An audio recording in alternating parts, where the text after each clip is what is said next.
एक भी डॉक्टर आपको सच्चाई नहीं बताता भी होता क्यों है। डायबिटीज क्या है, प्रेशर क्या है, कोलेस्ट्रॉल आपका बोलते हो क्या है, थायराइड क्या है, ये सब चीज अभी इतने दिन ब दिन क्यों बढ़ती। आजकल जो भी बीमारियां हो रही है, ये बीमारियां इतनी अलार्मिंग कंडीशन में जा रही है, इतनी अलार्मिंग कंडीशन में जा रही है, और भारत देश उसमें खास ज़्यादा लाइमलाइट में आ रहे हैं। जैसे कि मैं एक उदाहरण बताता हूँ कि 10 लोग अगर मर रहे हैं, आज समझ लो 10 लोग मरे हैं, उसमें से 3 से 4 लोग हार्ट अटैक से मर रहे हैं, 2 से 3 लोग कैंसर से मर रहे हैं, 2 लोग, और बाकी कोई हॉस्पिटल में कोई दवा है और कुछ दूसरे अन्य रोगों से मर रहे हैं। आपको मैं 3 चीज बताता हूं जो सबसे बड़ा नुकसान करता है बचपन से।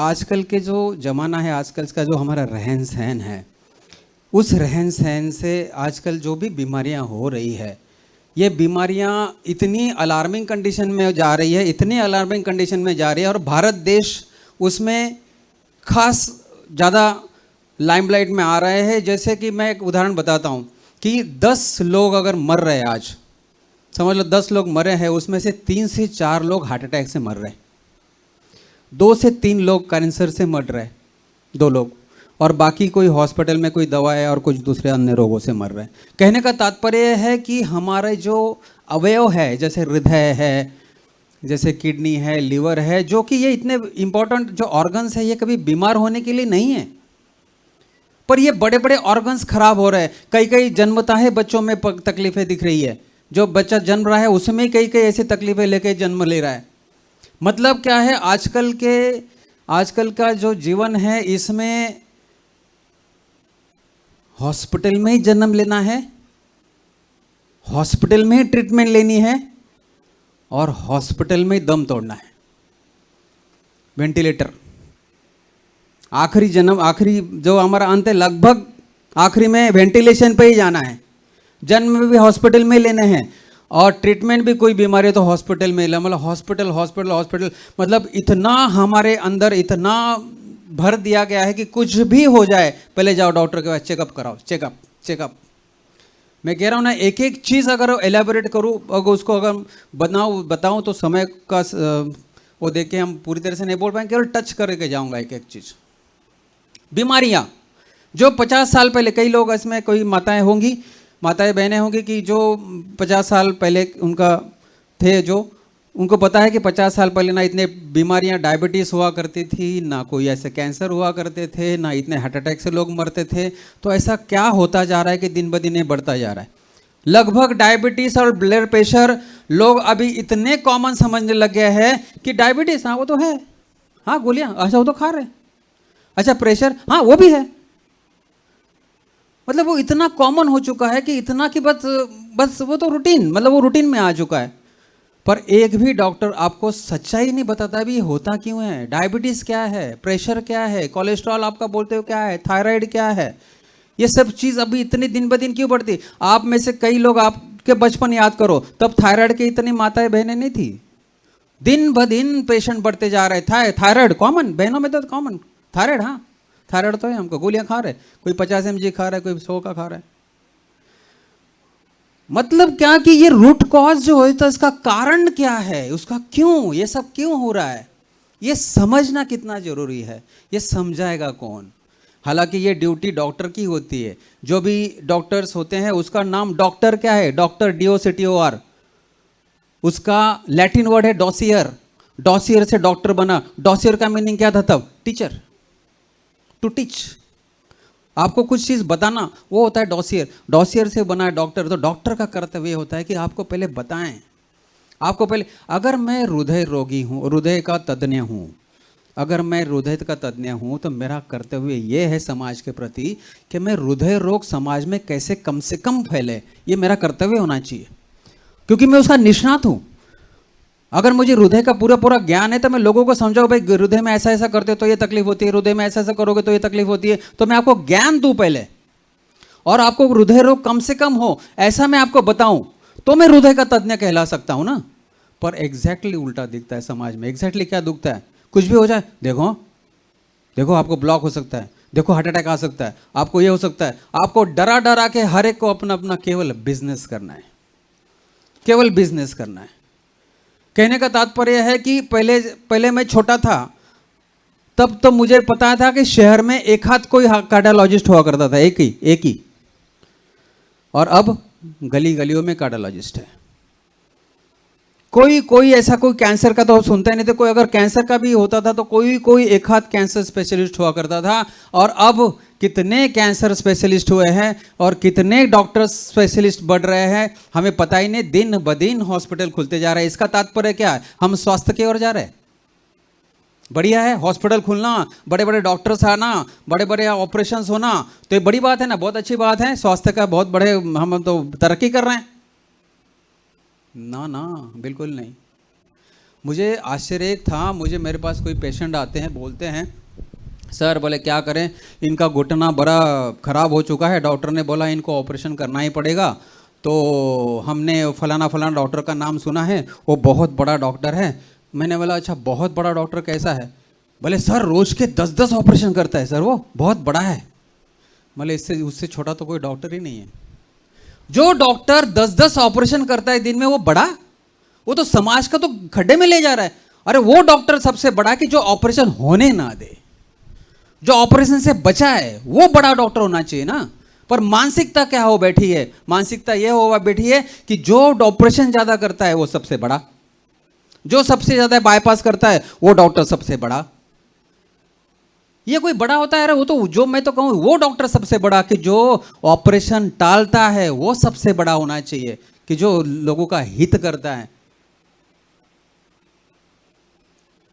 तो हम इस पॉइंट पे सबसे ज़्यादा कि हम बीमार क्यों पड़ रहे हैं? बीमार क्यों पड़ रहे हैं? क्योंकि देखो आजकल का जो खान पान है, मैं कई बार कई जगह बोला हूँ कि देखो हमारा जो भारत जो है स्वतंत्र हुआ तब 1947 में भारत की लोक संख्या थी 35 करोड़, 35 करोड़। और आज भारत 2024 में है 140 करोड़। भारत की संख्या बढ़ते बढ़ते भारत का क्षेत्रफल भी बढ़ता जा रहा है क्या? जो भारत का 1947 का जो भारत का क्षेत्रफल था, क्षेत्रफल तो नहीं बढ़ रहा है, संख्या बढ़ते जा रही है पर क्षेत्रफल तो नहीं बढ़ा। उस 35 करोड़ में 1947 में भी 35 करोड़ लोगों को एक बार का खाना नहीं मिलता था, बहुत बार। और 140 करोड़ है और हम गेहूं चावल एक्सपोर्ट कर रहे हैं। जगह तो कम होती जा रही है, एने हो रही है, खेत से खेत निकल के जा रहे हैं, एने हो रहे, बिल्डिंग के बिल्डिंग खड़ी होती जा रही है, बावजूद भी हम इतना प्रोडक्शन कर रहे हैं। क्यों?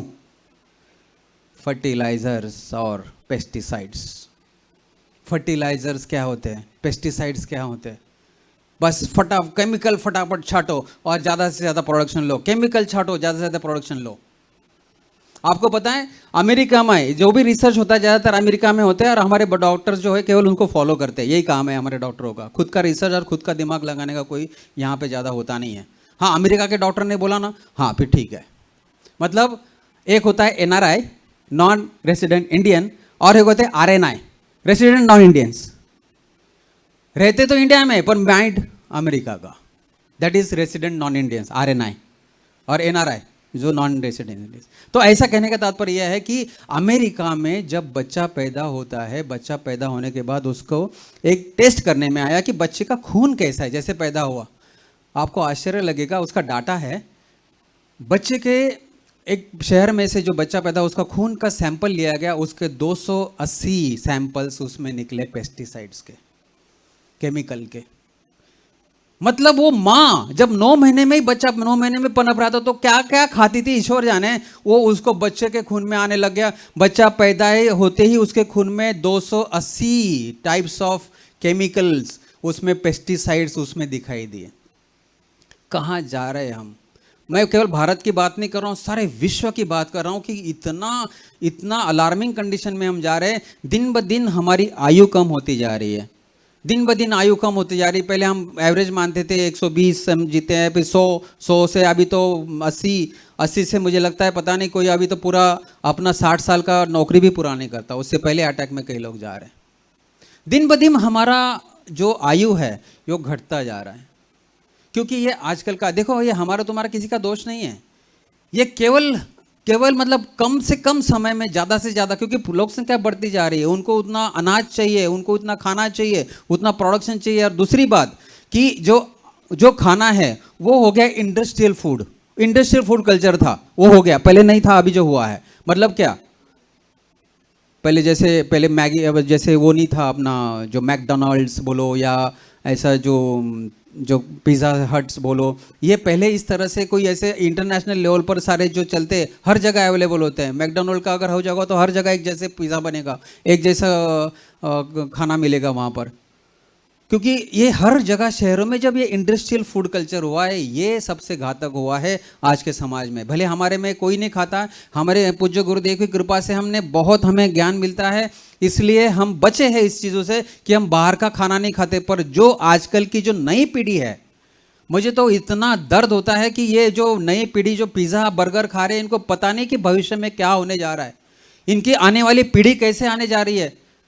हमने ये जैसे अभी बहनें जो करती है दिव्य शिशु का वो चलाती है, दिव्य शिशु आने के लिए उनको चाहिए होता है एक शुक्र, मतलब कि मजबूत शुक्र जो पुरुष के द्वारा आना होता है। अगर वही कमजोर होगा तो आने वाली पीढ़ी कैसे, कहाँ से आएगी, स्वस्थ कहाँ से आएगी।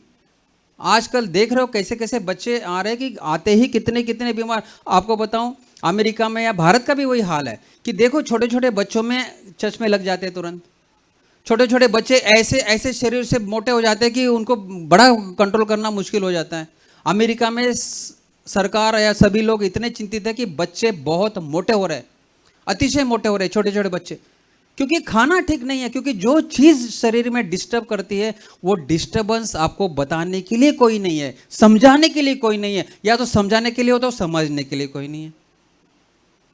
आपको मैं 3 चीज़ बताता हूं जो सबसे बड़ा नुकसान करता है बचपन से, जो रोग पैदा होता है वो सबसे बड़ा पैदा होता है, वो होता है ग्लूकोज डिस्टर्बेंस, ग्लूकोज।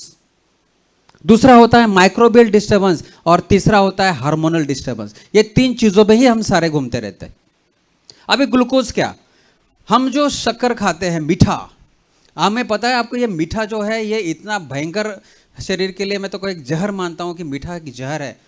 हालांकि वही हमें एनर्जी देता है, पर उसका इतना लेवल हम ज़्यादा शरीर में डाल देते हैं और वही हमारे शरीर के लिए घातक हो जाता है। मैं तो उन लोगों को खूब लकी मानता हूँ, खूब भाग्यवान मानता हूँ कि जो मीठा खाते हैं और उनके ब्लड में शुगर दिखती है। मेरी बात ज़रा ध्यानपूर्वक समझना, मैं उन लोगों को बहुत लकी मानता हूँ, बहुत भाग्यशाली मानता हूँ जो ग्लूकोज खाते हैं, मीठा खाते हैं और उनको ब्लड में दिखती है और वो देखते हैं अभी मेरी शुगर बढ़ी है तो मुझे मीठा कम खाना पड़ेगा क्योंकि मेरे शरीर में अभी मेरे ब्लड में शुगर आई है। पर ऐसे भी कई लोग होते हैं, ऐसे भी कई लोग हैं जो मीठा खाते हैं पर उनके ब्लड में वो मिठास दिखाई नहीं देती, उनकी शुगर लेवल मेंटेन होती है। वो अत्यंत घातक है, बहुत घातक है। कई लोग बोलते हैं हम तो मीठा खाते पर हमारी शुगर नहीं, हमको तो शुगर ही नहीं है, पर मीठा खाते जाते और शुगर तो नहीं हमारी मेंटेन नहीं है। और वही शुगर आपके शरीर में दूसरा दोष पैदा कर रही है, आपको पता नहीं चल रहा है। ये छोटे छोटे उम्र में या थोड़े से मिडिल एज में आपके घुटने दर्द, फलाना दर्द क्या है? आयुर्वेद के हिसाब से वात दोष है, वो सब दोष है। तो वो दोष पैदा कैसे हुआ? आपका जो ग्लूकोज है, जब आपके ब्रेन को पता है ग्लूकोज आपके शरीर में ज़्यादा है, उसको तो मेंटेन करना है, आपके ब्लड में तो दिखाई नहीं दे रहा है, पर वो जो एक्स्ट्रा ग्लूकोज है वो टर्न हो जाता है रोमैटिक फैक्टर में, उसको तो मेंटेन करना है ब्रेन को, तो ग्लूकोज टर्न्स टू रोमैटिक फैक्टर। और रोमैटिक फैक्टर तुम्हारे शरीर में बनता है तो तुम्हारे जॉइंट्स और वो पकड़ने लगते हैं। पर हमें पता ही नहीं चलता कि मेरा मीठा खाना मुझे दिक्कत दे रहा है, पर कोई पता ही नहीं, नॉलेज ही नहीं। कहने का तात्पर्य एक छोटी सी बात है। इसलिए ग्लूकोज डिस्टर्बेंस, बच्चे देखो आए दिन बच्चे जो होते हैं उनके हाथ में चॉकलेट्स पकड़ा देते हैं। कोई भी घर में आ रहे, इनके घर में छोटा बच्चा, चलो उनको चॉकलेट ले जाते हैं। अरे बाप रे, बच्चे चॉकलेट्स और ये खा खा के इतना ग्लूकोज उनको आजकल बढ़ता जा रहा है। उनके ब्लड में ग्लूकोज नहीं देखेगा, पर वो ग्लूकोज अगर बच्चों में या बड़ों में भी होता है ऐसा, glucose turns to fat, glucose fat के अंदर कन्वर्जन होता है। बहुत लोग होते हैं मीठा खाते हैं, मीठा खाते हैं, ब्लड शुगर नहीं दिखती पर हो रहे मोटे, चल रहा है मोटा, क्योंकि वो ग्लूकोज चाहे जितना फैट तैयार कर सकता है। इसलिए आए दिन बच्चों जो ज़्यादा चॉकलेट और मिठाई खाते हैं वो मोटे होते हैं। मोटे इसलिए होते हैं मीठा खाते हैं। मीठा खाना चाहिए, मीठा कौन सा खाना चाहिए वो समझना चाहिए। डायरेक्ट ग्लूकोज बॉडी में कभी भी नहीं जाना चाहिए। जो कैन शुगर होता है, जो हम गन्ना खाते हैं, गन्ने की डायरेक्ट शुगर होती है, वो ग्लूकोज है, डायरेक्ट ग्लूकोज बॉडी में नहीं जाना चाहिए। फ्रुक्टोज जा सकता है, फलों की मिठास है, वो नुकसान नहीं करेगी। जैसे ताड़ होता है, वो भी मिठास होता है, उसका नुकसान नहीं करेगी। नारियल की शुगर मिलती है, नारियल जैसे कोकोनट शुगर, शायद आपको पता नहीं हो, पर नारियल की शुगर मिलती है, नारियल शुगर होती है, वो दिक्कत नहीं देती, वो आप खा सकते हो। खजूर की शुगर होती है, खजूर का गुड़ होता है, आप खा सकते हो, वो फ्रुक्टोज है। फ्रुक्टोज शरीर में जावे वो नुकसान नहीं करता, बट डायरेक्ट ग्लूकोज शरीर में नहीं जाना चाहिए। तो उसी तरह का जैसे हमारे ग्लूकोज है, हार्मोनल डिस्टर्बेंस है, हमारा जो शरीर में माइक्रोबियल डिस्टर्बेंस है, माइक्रोब्स जो हमारे शरीर में होते हैं, बैक्टीरियाज, वो बैक्टीरियाज भी हमारे शरीर में जब ऊपर नीचे हो जाते हैं तो हमें रोग होते हैं। ऐसे बहुत सारे कारण होते हैं कि जो आजकल का जो खाना है, आजकल का जो जेनेटिकली मॉडिफाइड जो खाना है, जो गेहूँ चावल जो हम खाते हैं, जेनेटिकली मॉडिफाइड है। पहले चावल जो होता था ओरिजिनल इतना ही था, अब वो जेनेटिकली मॉडिफाई होते होते इतना लंबा हो गया, इतना लंबा हो गया चावल। आपने बासमती चावल देखा होगा, शुरुआत में इतना खुशबू देता है, पर इतना लंबा हो गया, इतना लंबा हो गया, इतना बड़ा चावल हो गया। कहाँ से?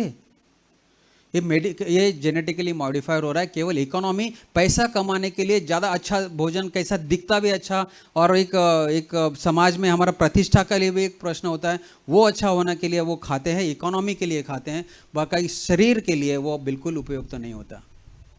जितना भी अच्छा भोजन है, जैसे ये पिज़्ज़ा बर्गर वगैरह खाते हैं, इसमें बहुत सारा बढ़िया बढ़िया चीज़ खाते हैं लोग, ऐसा लगता है उसमें माइक्रो न्यूट्रिएंट्स नहीं है। हमें माइक्रो न्यूट्रिएंट्स चाहिए हमारे शरीर में, अच्छा चीज़ प्राकृतिक चाहिए। जो भी प्राकृतिक चीज़ होना चाहिए वो होती नहीं है, इसीलिए हमें बार बार फिर हमारा शरीर कुछ ना कुछ डिस्टर्बेंस अंदर दिखाता है और हमें बीमारियां होती है। बहुत सारी चीज़ें ऐसी है कि जो हमें नुकसानदायक होती है, जैसे खान पान तो है ही है। और कौन सी चीज़ें हमें नुकसान देती है? चलो खान पान का हमने बहुत सारी चीज़ बोल दिया आपको कि भाई आजकल का ये वो सब मान लिया, उसको लिए हमारे हाथ में है नहीं। ऑर्गेनिक खाना सबको मिलना है नहीं, जो बाजार में मिलता है वही घर में अनाज लाने पड़ेंगे, जो बाजार में सब्जियां मिलती है वही घर में लानी पड़ेगी, वही खानी पड़ेगी। करेंगे क्या आप? हम तुम क्या कर सकते हैं? तुम्हारे पास तो खेत नहीं है, हमारे पास तो खेत नहीं कि हम खुद बोए और खुद खाएं, ऐसा तो नहीं कर सकते। तो जो बाजार में अवेलेबल है उसी को ही खाना पड़ेगा। करेंगे क्या? और वो बनता कैसा है हमने देखा नहीं है। बाजार से गेहूं, हमने बढ़िया क्वालिटी का गेहूं लाया, आपको पता है गेहूं कैसे बना है? आपने चावल लिया, वो बहुत बढ़िया चावल कैसे बना आपने देखा? सब्जियां लाई, कैसे सब्जियां बने पता है आपको? अरे इतना ही नहीं, आपको इतना माल प्रैक्टिस चल रहा है, इतना माल प्रैक्टिस चल रहा है, आपको क्या बताऊं। दूध, शरीर, जो जानवर का दूध, हम जैसे जो गाय भैंस का दूध पीते हैं, असली दूध आता है वो केवल 14 करोड़ लीटर आता है पूरे भारत में, और सेलिंग है 65 करोड़ लीटर। कहां से आता है? 14 और 65 का बीच में कितना अंतर है? 51 करोड़ लीटर कहां से आ रहा है? आए दिन घर घर में पनीर की सब्जी बनती है, और इतना पनीर आता कहां से है? 1 लीटर पनीर जब आप बनाने जाते हो तो 150 ग्राम, 1 लीटर का 150 ग्राम पनीर बनता है। 150 ग्राम घर में आधा आधा किलो, 1 1 किलो पनीर आ रहा है। सब शादियों में तो न जाने कितना किलो आ रहा है। इतना दूध ही नहीं आ रहा है, तो इतना दूध का पनीर आ कहां से रहा है? और आए दिन आजकल तो एक फैशन हो चुकी है पनीर, पता नहीं क्या, आए दिन पनीर खाते हैं। मैं हमारी तुम्हारी बात नहीं कर रहा हूं, मैं जनरल बात कर रहा हूं। जनरल घरों में यही हो रहा है। ज़्यादातर पार्टियों में क्या है? पनीर की सब्जी, पनीर। अरे पनीर के लिए इतना दूध ही नहीं है। आपको क्या बताओ पनीर कैसे कैसे बनाओ? आपको एक एक वीडियो बताऊं, एक एक चीज़ बताऊं, तो केवल पनीर पे ही सारा सेशन चला जाएगा।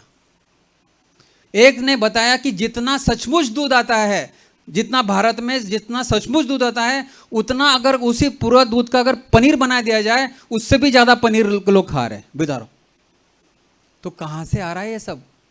ये कौन रोकेगा? ये कौन देखेगा? किसका काम है ये देखना? हम क्या खा रहे हैं? इतना माल प्रैक्टिस चल रहा है कि क्या बताऊं आपको। पूज्य गुरुदेव भी हमें, आपने सुना, लाइव में सुना होगा कि दूध के बारे में कितना बोला कि आर्टिफिशियल दूध बनाया जाता है। और वो दूध हम मुझे बताते, मैं बोलता भाई बच्चों को अभी ऐसा ऐसा पैकेट का दूध मत पिलाओ, अच्छा नहीं है पैकेट का दूध। बड़े सर कैल्शियम कहाँ से आएगा? मुझे पूछते, दूध पीने से तो कैल्शियम मिलता है ना, बच्चों को कैल्शियम कहाँ से आएगा? फिर आप दूध बना कर दे तो। मतलब अच्छा, जिस जानवर का कैंसर आप दूध पीते हो, जिस गाय का दूध पीते हो, उस गाय को कैल्शियम कहाँ से मिलता है? क्या वो भी दूध पीते रहती है? जिस जानवर का दूध पी के आपको कैल्शियम मिलता है तो वो तो चारा खा रहा है, उसको तो चारे से हड्डियां, उसकी हड्डियां कमजोर लगती है आपको। तो ये मान्यता, मैं ये नहीं कह रहा हूं दूध पीने मना नहीं कर रहा हूं, अगर प्योर मिलता है तो कोई मना नहीं है, प्योर गाय का दूध वो भी 100 ग्राम अगर 150 ग्राम पीते हो तो कोई मना नहीं है, पर प्योरिटी की बात चल रही है कि प्योरिटी लाओगे कहां से आप। कई लोग बोलते हैं सर प्योरिटी नहीं तो फिर क्या करें, पीना पड़ता है, मतलब पीना बंद करो, क्या पीना पड़ता है, क्यों पीना पड़ता है, कोई जबरदस्ती है। आपको मैं दूध का ऑप्शन देता हूं, मैं उनको बोलता फिर भाई मूंगफली और बादाम भिगो दो, सवेरे उसकी छिलके उतार दो, पानी डाल के घुमा दो, हो गया दूध तो यार, वो पियो। तिल भिगो दो 1 चम्मच, रात को चम्मच, सवेरे पानी घुमा दो, तिल का दूध बन जाएगा, वो पियो आप। नारियल होता है, नारियल निकाल दो, नारियल की गिरी बाजू का ब्राउन भाग निकाल दो, जो सफेद सफेद भाग होता है उसको पानी डाल के घुमा दो, हो गया नारियल का दूध तैयार, वो पियो आप। वो पियो ना, उसमें तो कोई मिलावट नहीं कर सकता, वो भी दूध ही है, वो भी दूध से भी ज़्यादा, मैं तो कहूँ नारियल का जो दूध होता है वो माँ के दूध के साथ उसकी कंपैरिजन की जाती। सोडियम मोनोलॉरिक एसिड, अगर वो कोई सोडियम मोनोलॉरिक एसिड जो अगर है वो अगर माँ के दूध में होता है वो केमिकल, तो वो सेकेंडली पाया जाता है नारियल में, इसलिए नारियल का दूध। अभी मेरे पास एक डॉक्टर का ही बेटा कुछ कुछ कारणवश उसको जॉन्डिस हो गया, बच्चा पैदा होते ही उसको आईसीयू में डाला गया, वो पेटी में रखा गया। वो मुझे फ़ोन करके पूछते सर माँ का दूध नहीं मिल रहा है, क्या करूँ, बोला नारियल का दूध पिला दे। तो मतलब एकदम कोला नारियल, एकदम नारियल ले ले, उसकी गिरी निकाल दो, पानी डाल के थोड़ा घुमा दो और छान लो, और जो नारियल का दूध बनेगा वो बच्चों को पिलाओ। माँ के दूध के बराबर काम किया, वो बच्चा ठीक हो गया, बाहर घर पे चला गया। आपको नॉलेज देगा कौन, कौन बताएगा। बच्चों में बस माँ का दूध ही नहीं निकल रहा, आजकल ऐसे भी कई कंप्लेंट्स आ रही है, माँ बच्चा पैदा हो रहा है और माँ को दूध ही नहीं है। फिर क्या करते हैं, फिर डॉक्टर बोलते हैं अच्छा ये दे दो, ये फलाना लैक्टोज फलाना ये दे दो, और ये पाउडर का दूध है वो पिला दो। क्या जरूरत है, नारियल का दूध पिलाओ ना। नारियल ले लो, छोटा सा कच्चा नारियल ले लो, बढ़िया से उसका गिरी निकाल दो, दूध बनाओ, उसको छान को बच्चे को दो, माँ के दूध के बराबर हो जाएगा। माँ को कई ऐसा है आजकल कंप्लेंट्स आ रही है कि माँ को बच्चा पैदा होने के बाद दूध नहीं आता, ऐसे कई आती माताएं, तो उनको हम इस तरह से बोलता हूँ। कहने का तात्पर्य है आपको इसलिए नॉलेज दे रहे हैं क्योंकि आप अपने संपर्क में जो लोग आएंगे उनको बोलो कि कौन सा लैक्टोज और कौन सा पाउडर का दूध दे रहे हो, क्या है उसमें, ईश्वर जाने। बच्चे को तो और बचपन से ही उसको बीमारियां होना शुरू हो जाएगा। नेचर के सहारे जाओ। नेचर, पत्तों में इतनी शक्ति है, ये पत्तों में इतनी शक्ति भरी हुई है कि जानवर पत्ते खा के ही स्वस्थ रहता है। जंगल में कोई डॉक्टर जाता नहीं है किसी शेर को चेक करने, या किसी जिराफ या किसी हाथी को या किसी हिरण को देखने नहीं जाता भाई वो बीमार पड़ा है कि नहीं, कभी बीमारी नहीं पड़ते, नेचर के हवाले है। इसलिए हम भी थोड़ा नेचर के हवाले जाए, हम भी इन पत्तों का सहारा ले, हमारी इम्यूनिटी बढ़ाए। इन पत्तों में सचमुच इतनी शक्ति होती है, कुछ कुछ पत्ते इतने बढ़िया होते हैं। मैं कुछ कुछ देखो, मैं घास से लेके बड़े पौधे तक का कुछ नाम ले लेता हूँ। आप में कुछ कुछ अगर घर में आसपास कोई पत्ते होते तो जरूर जरूर उसका काढ़ा पीना रहना। वैसे तो आयुर्वेद वाले बताएंगे आपको कि शरीर के लिए प्रतिकार शक्ति बढ़ाने कितना है अच्छा होता है। घास से लेके बड़े पेड़ तक, सबसे पहले घास, सबसे बढ़िया घास से लेते हैं। सबसे अच्छा घास कौन सा होता है जो हम घास उसका काढ़ा पी सकते हैं, वो है दूब घास। दूब घास, दुर्वा, पता है दूब घास, दुर्वा हर जगह होता है। उसको कभी कभी क्या करना, उसको एक मुट्ठी भर जितना घास आ जाएगा 1 गिलास पानी में डाल दो, 10 मिनट उबालो, ठंडा करके पी लो, कभी 2-4 दिन पी लो। चलो थोड़ा भी घास से थोड़ा ऊपर उठते, घास से थोड़ा ऊपर बड़ा पेड़, छोटा सा, इतने इतने पेड़ कौन से होते हैं, तुलसी। तुलसी के पत्ते ले लो, तुलसी के 5-10 पत्ते, 5-15 पत्ते ले लो, उसके भी आप थोड़ा एक गिलास में डाल दो, 10 मिनट उबालो, ठंडा करके पी लो, 2-4 दिन वो पियो। मैं ये जनरल बोल रहा हूं, मैं आपको किसी रोग के ट्रीटमेंट नहीं दे रहा हूं, मैं आपको एक जनरल चीज बता रहा हूं कि आप करते रहोगे तो आपकी इम्यूनिटी बढ़िया रहेगी। दूब घास, फिर तुलसी, और थोड़ा ऊपर हो, और कौन सा बड़ा होता है, करी पत्ता। करी पत्ता जानते हो ना, इतना बढ़िया होता है। करी पत्ते में फॉलिक एसिड होता है। कई माताओं बहनें जो प्रेग्नेंट होती हैं उनको शरीर में खून की कमी पड़ती है, हम बोलते हैं भाई उनको फॉलिक एसिड चाहिए, गोलियां क्यों खा रहे डॉक्टर की, इससे अच्छा आप ये जो करी पत्ता है उसका काढ़ा पियो। 25-30 पत्ते ले लिया, 1 गिलास पानी में डाला, 10 मिनट उबाला, ठंडा करके पी लिया, आपको फॉलिक एसिड पर्याप्त मिल जाएगा। तो ये पत्ता होता है, जनरली आप पी सकते हो इसका काढ़ा। ये हो गया अपना दुर्वा, हो गया तुलसी, हो गई करी पत्ता हो गया, हम थोड़ा बड़ा वृक्ष तक जाना है, हमें बड़ा पेड़ तक जाना है। अभी कौन सा उससे बड़ा कौन सा पेड़ हो सकता है? उससे बड़ा पेड़ होता है बेलपत्र। बेलपत्र, ठीक है। तो बेलपत्र का आपने थोड़ा सा काढ़ा कभी पी लिया। और पेड़ पे चढ़ने वाली गिलोय, क्या बोलते, गिलोय बोलते ना, अमृता, उसका पत्ता भी कभी कभी आप 2-4 पत्ते तोड़ लो, कभी डाल के पिया करो। और सबसे बड़ा वृक्ष, अगर हम वृक्ष का काम करना है तो वो होता है नीम का पत्ता, और आखिरी में होता है पीपल का पत्ता। नीम का पत्ता भले कड़वा लगेगा, थोड़ा कभी 2-4 दिन पर पी लिया करो। और उसके बाद कभी पीपल का पत्ता, उसका भी 2-4 पत्ते तोड़ के आप पानी में डाल के थोड़ा उबाल के पिया करो। ये पत्ते अगर आप कभी कभी कभी कभी अगर पीते जाओगे, आपकी इम्यूनिटी वैसी बरकरार रहेगी, बरकरार रहेगी। ये किया करो। मैंने कई माताएं मेरे आती, जो छोटी लड़कियां आती 15-15, 17-17 साल की, जिनको अभी मासिक धर्म शुरू हुआ होता है, मैं उनके माताओं को तो जरूर जरूर बोलता हूँ, जो बच्चियां छोटेपन से, ध्यान रखना, ये प्रचा के आपके केवल आप तक नहीं है, आप उसको फैलाओ, उसको ये करो। जो लड़कियां जिनको मासिक धर्म शुरू होता है, अगर वो 365 दिन का एक साल होता है, अगर केवल 15 दिन, मतलब केवल 15 दिन, 365 में से केवल 15 दिन पीपल के पत्तों का काढ़ा 2-4 पत्ते ले लिया और पानी में डाल के पी लिया, अगर वो हर साल 15 दिन ऐसे पीते रहेगी, उसको जीवन में कभी फाइब्रॉइड नहीं होगा। पता है आपको ये बात? फाइब्रॉइड जानते हो आप? गर्भाशय में एक गांठ होती है, उसको फाइब्रॉइड बोलते हैं। और आजकल प्राय सभी को फाइब्रॉइड, कई बहनों को फाइब्रॉइड होता है। अगर ये फाइब्रॉइड से बचना है तो बचपन से ही, जैसे उसको मासिक शुरू हुआ है तभी से उसको साल में 15 दिन कोई ज़्यादा है क्या? 15 दिन आप पीपल का काढ़ा नहीं पी सकते? पीपल के पत्तों का, पीपल के पत्तों का काढ़ा आप 15 दिन दो बच्चों को, और वो कभी उनको जीवन में फाइब्रॉइड नहीं होगा। कितना सरल चीज़ है ये, करो, ये बताओ और ये करो। छोटी छोटी चीज़ें हैं, बहुत सारी चीज़ें हैं।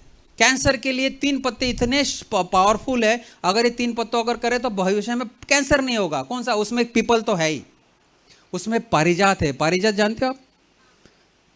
हार श्रृंगार, हार श्रृंगार का पेड़ होता है, छोटे छोटे ऑरेंज कलर के फूल होते हैं, नीचे पड़े होते हैं सवर से, उसको पारिजात भी बोलते हैं और हार श्रृंगार भी बोलते हैं। उसके पत्तों का काढ़ा 2-4 दिन या 7 दिन समझ लो। दूसरा पीपल के पत्तों का काढ़ा, और तीसरा अमरूद के पत्ते, अमरूद हम जो फल खाते हैं ना, गावा, उसका पत्ता अगर हम करें, उसके साथ साथ कभी थोड़ा अदरक, हल्दी और पुदीना हो, या कभी जैसे कंघी हो, कंघी का पत्ता चलो मिलेगा नहीं, आती बोला बोलते, वो अगर ऐसा कुछ हो ना, उसके साथ साथ चलो हल्दी और यही ले लेना, अदरक, तो ये करेंगे तो कभी भविष्य में कैंसर नहीं होगा। अगर चलते रहो, कभी कभी करते रहो। ये मैं ये नहीं कह रहा हूँ कि आपको तकलीफ हो तब करो, कभी कभी लेते रहो। आप कभी कभी लेते रहोगे तो भविष्य में तकलीफ नहीं होगी।